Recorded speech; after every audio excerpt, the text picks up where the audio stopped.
Agradeço muito a oportunidade, parabenizo a iniciativa, os participantes. Acho esses trabalhos que ajudam a colocar a roda em movimento de enorme importância e a tentativa de elevar o patamar de acompanhamento e análise do que é feito através de certificação, um passo significativo e necessário. E, antes de começarmos, eu tive a sensação de que estava sendo torturado pelos organizadores do evento, que abreviaram o nosso tempo para 20 minutos, mas a sensação de tortura passou rapidamente, frente à mensagem que eu queria dar, quando, após ouvir o professor Thomas, porque abrevia muito o que eu gostaria de dizer, e para não fazer nenhum suspense, eu vou falar aqui como economista, professor do Departamento de Economia da PUC, como um economista reage frente à mensagem que a ciência nos passa com o conhecimento hoje disponível. E eu precisaria falar um pouco da ciência, mas já foi apresentado pelo professor Thomas de forma brilhante. A reação de um economista, e eu quero dizer que isso é muito raro. Em primeiro lugar, meu irmão dizia que todo economista brasileiro, sem exceção, é careca. A gente está careca porque ele disse 30 anos todo santo dia, sabe, meu Deus, errei de novo. Mas, além disso, por razões mais fortes, é que a ciência econômica ela é muito curiosamente autista, qualquer que seja a sua vertente teórica, marxista, keynesiana ou neoclássica, no que diz respeito à relação com a natureza. Um romeno, Rogen, foi Nicolas Georgescu Rogen, foi muito injustiçado, inclusive, durante décadas, meio que ridicularizado no meio acadêmico, por chamar a atenção disso. A palavra autista não é exagerada, é que a lição maior da ciência é ignorada da ciência econômica, é ignorada pela ciência econômica na relação com a natureza. Quando eu estava escolhendo que carreira ia seguir, engenharia ou economia, meu avô, Freund Bessermann, escolaridade formal 0, mas falava 3 línguas, teve que escapar lá de uma certa correria, e vendia tapetes na Praça 11, depois joias para empregadas domésticas, botou a mão no meu ombro e disse: Sérgio, faz engenharia, economia eu te ensino. E 30 anos depois eu sei que ele estava certo. E a principal lição que ele daria é também a principal razão de ser da ciência econômica.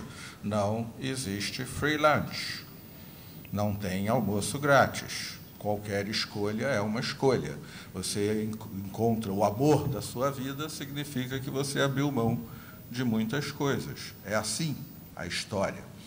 E a ciência econômica considerou, até muito recentemente, e continua a considerar, na sua vertente majoritária, que a relação com a natureza do planeta era free lunch, era almoço grátis. Isso não é um raciocínio tão ingênuo, por detrás está um narcisismo, uma onipotência que é de todos nós, não só dos economistas. O fundamento por detrás é a ideia de que a tecnologia sempre poderia substituir os recursos naturais e os serviços que a natureza nos presta. Com o conhecimento que temos hoje, sabemos que isso não é verdade. Isso já não é um raciocínio muito complexo, os limites do planeta estão sendo superados em diversas frentes, e mais do que isso, quando olhamos para frente, percebemos que os limites do planeta estão sendo superados pelo impacto ambiental de 1,5 bilhão de pessoas, norte-americanos, europeus, japoneses e nós, ricos e classe média dos países emergentes. 5,5 bilhões ambicionam muito impactar o meio ambiente do mesmo jeito que nós. Querem demais aquecer o planeta, acabar com a biodiversidade, como nós fazemos, e têm todo o direito a isso. É absurdo. Como é que nós vamos fazer? Vamos chegar para o companheiro da favela da Maré, do alemão, e dizer: calma, não deu. Fica frio, uns 40 anos, eu continuo esquentando o planeta.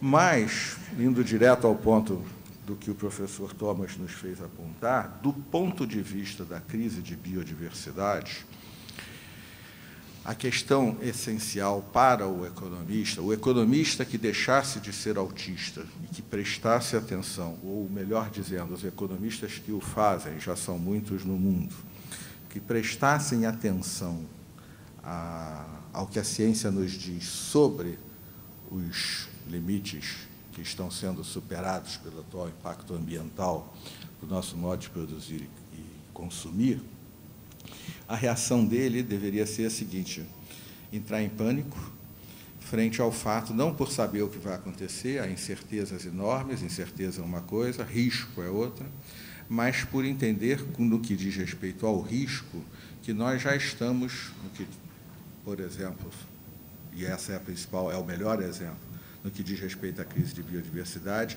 já superamos a taxa de risco com a qual todos nós nos comportamos no cotidiano, ou com a qual se faz negócios, com as quais as empresas fazem análises de risco para assinar contratos e entrar em projetos, nós já superamos essa taxa de risco em larga margem. Isto não quer dizer que eu estou dizendo aqui que vai haver um apocalipse, nada disso. Estou dizendo que a taxa de risco de acontecer coisas muito graves já foi superada de maneira significativa. Mais ou menos como se o Instituto Life oferecesse aqui para qualquer um, todos os presentes, 2 semanas em Nova York, num hotel de primeira classe, com a viagem de primeira classe, com um cursinho de inglês no Museu de História Natural, em frente ao Central Park, para os filhos de vocês. $50 é a promoção. Todos querem? Sim, todos querem. Uma informação adicional: 1 em cada 300 aviões cai e morre todo mundo. Vocês vão mandar seus filhos? Não. Eu estou dizendo que vai acontecer alguma coisa? Não. Eu estou garantindo que não vai acontecer. 299 chances em 300. Mas ninguém assume uma taxa de risco de 1 em 300 para a vida dos seus filhos. Ninguém aqui ia mandar os filhos. Nós estamos nesse avião já. E eu não estou dizendo que vai acontecer nenhum apocalipse. Eu estou apenas sugerindo que, frente a um vasto conhecimento produzido pelos heróis da ciência, mas, na verdade, o que sabemos do mundo biológico é uma vasta ignorância nossa sobre a vida. Nós não sabemos quantas espécies existem. Estimativas de 10 milhões são as melhores da ciência, mas há biólogos que falam, há pouquíssimos anos atrás, majoritariamente falariam números menores do que esse, e há muitos hoje que utilizam estimativas como 30 milhões ou 100 milhões de espécies, incluindo um mundo muito pequeno. Eu estudei um pouco de estatística. Entre 3 milhões, que é a estimativa mais conservadora, e 100 milhões, a resposta é não sabemos, ponto. Foi o que o professor nos disse, embora haja as melhores estimativas, que é por onde devemos balizar nossa visão. Mas se nós sabemos tão pouco sobre o número de espécies que existem, e essa foi a mensagem importantíssima da apresentação do professor Thomas, nós não sabemos nada sobre como elas se relacionam. Mas nós sabemos, ou deveríamos saber, desde Darwin, que a vida é uma teia. A nossa onipotência narcísica nos limita na aceitação completa da revolução darwiniana. Isso não tem nada a ver com ciência e religião. Grandes biólogos são cristãos, judeus, muçulmanos, budistas, etc. Mas o nosso narcisismo infantil de uma humanidade que agora vai escolher se é mais maduro ou não, ainda limita, né? Sigmund Freud, numa frase que um grande biólogo, Stephen Jay Gould, gostava de citar, diz que a humanidade cresce quando ela cai do pedestal, quando ela é atingida do seu ingênuo amor próprio. Que ela havia caído com Galileu Galilei, por razões óbvias, com Darwin, mas o que eu quero insistir é que a gente se recusa a cair desse pedestal inteiramente, com ele mesmo, Freud, num surto de falta de modéstia, na minha opinião, um pouco exagerado, mas ainda assim não deixa de ser fato que temos motivações que não conhecemos bem. E o Stephen Jay Gould acrescentava com o tempo longo, o tempo profundo dos geólogos, um outro pedestal. Esse último, para voltar a Darwin, esse último pedestal é muito importante. O tempo longo tem um significado tremendamente relevante para os ambientalistas, os ecologistas, nós que temos esse desafio do desenvolvimento sustentável no século XXI. A ideia de estragar o planeta, a natureza do planeta, ou salvar a natureza do planeta, não faz nenhum sentido. Não tem rigor. É bobagem de quem ouviu que somos a imagem e semelhança de Deus e entendeu que somos deuses. O movimento ambientalista, como no século XX, ao qual eu participei, junto com a Rosa, tantos outros aqui, uma luta heróica e importantíssima, mas cujo senso comum era uma ideia: estamos estragando a natureza do planeta, precisamos salvar o planeta, seja por razões éticas, seja por razões de valor mais concreto. Isso não faz nenhum sentido. Nós não temos capacidade nem de estragar a natureza do planeta, nem de salvar o planeta. A ilusão de que podemos fazê-lo decorre de tirarmos da análise da realidade uma das dimensões que ela tem, o tempo. O tempo da natureza é um, o nosso é outro. O nosso é de 80 anos de expectativa de vida, 2.000 anos Cristo esteve aqui conosco, 6.000, 7.000 anos a civilização, 11, 12.000 a agricultura, 200.000 o primeiro bebê Homo sapiens igualzinho a nós, que, bem educado, estaria aqui discordando, concordando ou pensando nos jogos do meio da semana. O tempo da natureza é outro. A vida está entre nós há 3 bilhões e 600 milhões de anos. Só a vida pluricelular, a maravilhosa biodiversidade que amamos, tem 650 milhões de anos, a ciência empurrando um pouquinho mais para trás agora. Se projetarmos isso num relógio de 24 horas, significa que nós, os Homo sapiens, eu falei 200.000 anos, que biólogos moleculares diriam 150.000, paleontólogos 250, então a gente tira uma média, né? Pegando o nosso tempinho, nós chegamos aqui, façam essa conta, nos últimos segundos. Nas 23 horas, 59 minutos e muitos segundos anteriores, o planeta já passou por problemas incomensuravelmente maiores que qualquer coisa que a humanidade possa fazer hoje ou sonhar em fazer algum dia. É desse jeito que damos nome às eras geológicas: Paleozoico, era da vida antiga; Apocalipse, acabou, deixou de existir. O que a ciência nos diz, 5 milhões a 10 milhões de anos depois, estava aí o Mesozoico, a era da vida média.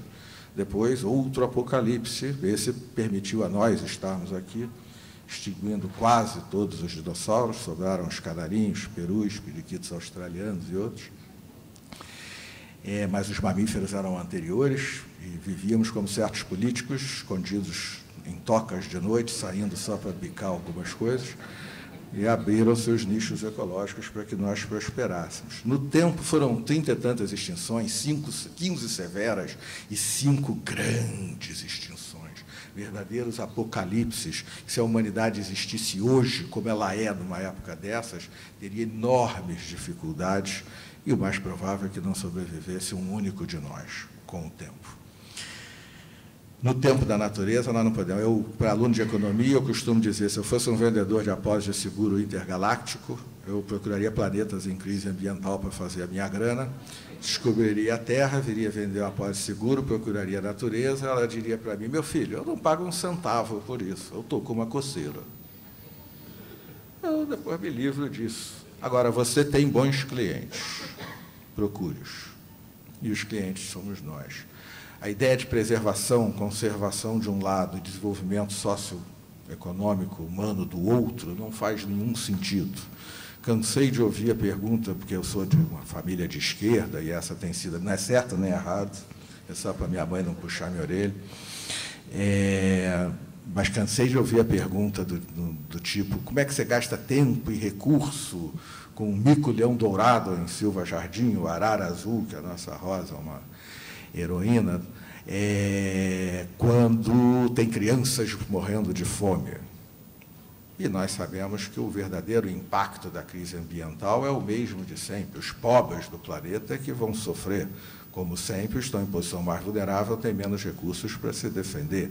Não há nenhuma dicotomia desse tipo. O único desenvolvimento digno desse nome é o que enfrente a crise da natureza do nosso tempo. E essa é a revolução darwiniana que nós nos recusamos a terminar.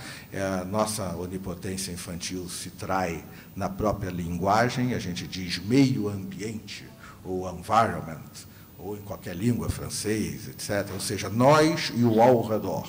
E não é assim. Essa mesma rede intrincada de relações entre espécies é uma rede da qual nós fazemos parte. Dentro de cada um de vocês há 100 trilhões de bactérias, não só bactérias, de seres muito pequenos, para usar. Para cada célula de Sérgio Besserman aqui falando, eu sou responsável por 100% das minhas opiniões. Mas, para cada célula aqui, tem 10 células de outros bichinhos. Provavelmente, essa revolução na medicina será mais radical do que a própria engenharia genética e células-tronco. Somos ecossistemas. As descobertas têm sido espantosas nos últimos tempos. A vida é uma teia.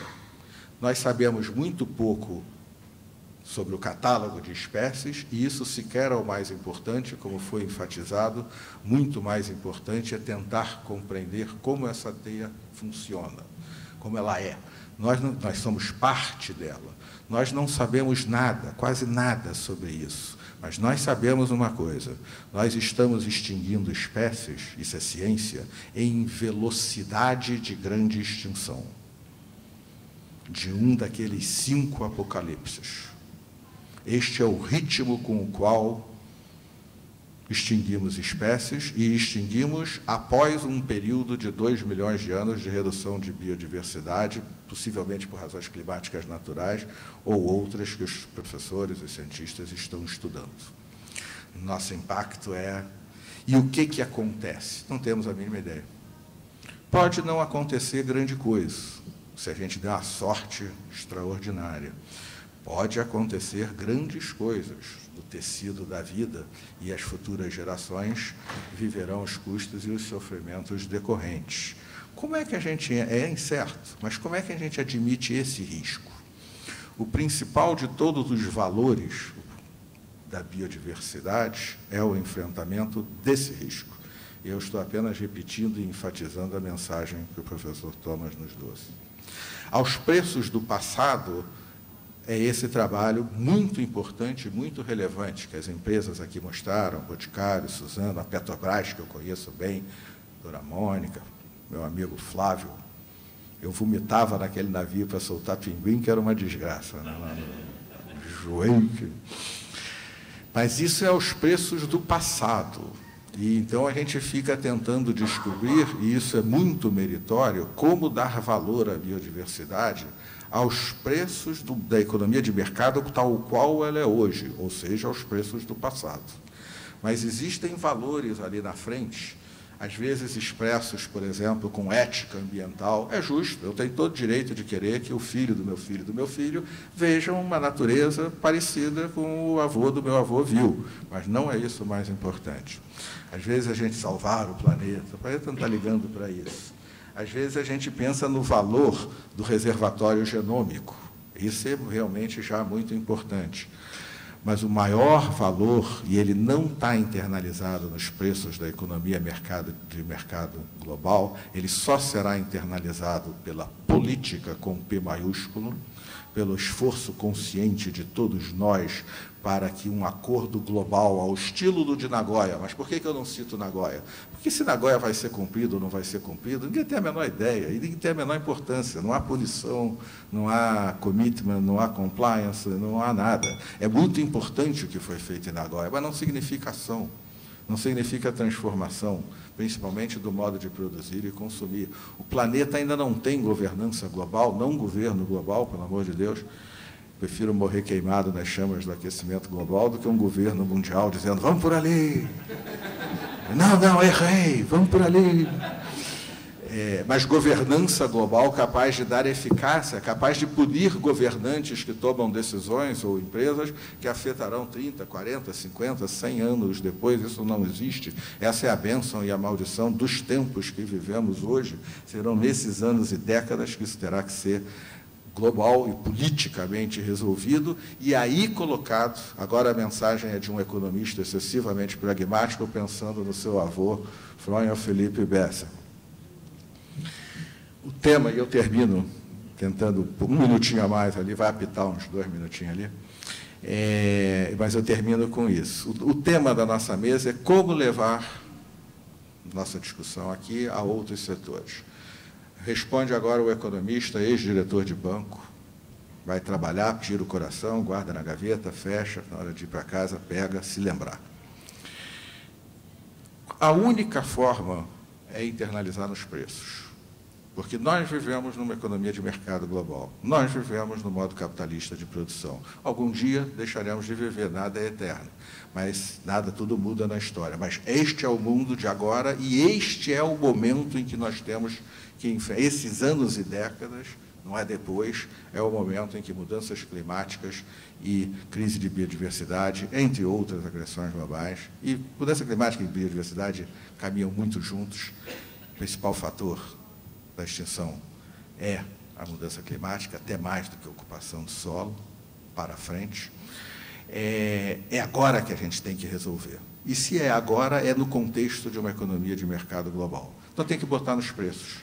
O que o meu avô me lembraria é como essa coisa funciona na minha casa. Eu moro no alto de um morrinho, aqui em Copacabana, a água para chegar tem que ter pressão, às vezes quebra uma bomba na Siqueira Campos e falta água. Ultimamente, ou melhorou muito a gestão da SEDAI, do meu amigo Wagner Witter, ou o fato do meu grande amigo, pai do governador, morar na mesma rua, tem ajudado, seja o que for, ultimamente até que não tem faltado muita água. Mas quando falta, o Sidney, que trabalha na portaria, liga lá no interfone, eu atendo, e ele diz: Sérgio, tudo bem, seu Sérgio, isso aqui tal, faltou água, quebrou a bomba. O síndico mandou dizer que nós vamos abrir água de 7 às 9 da manhã e 7 às 9 da noite, se todo mundo economizar, dá.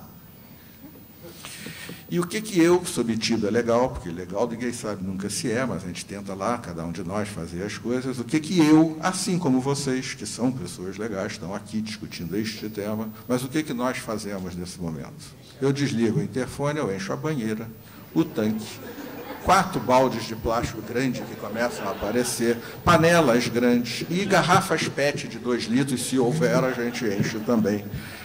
11 da manhã, o Sidney liga: voltou a água, a gente joga tudo fora.